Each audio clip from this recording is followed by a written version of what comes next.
आज माझे मित्र आमचे मित्र संदेश याचा वाढदिवस तो साजरा करतोय.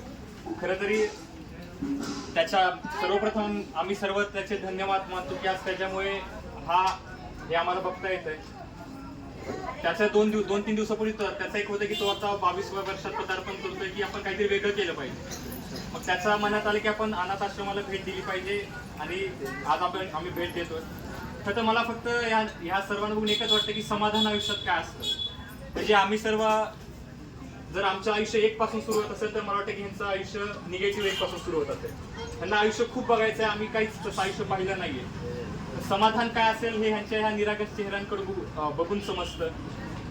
आजच्या या अशा जगामध्ये जिथं मुलं पब असेल किंवा दुसऱ्या ठिकाणी असे वाढदिवस साजरे करतात, याच्यामध्ये संदेशनी इथं वाढदिवस साजरा करण्याचं ठरवलं.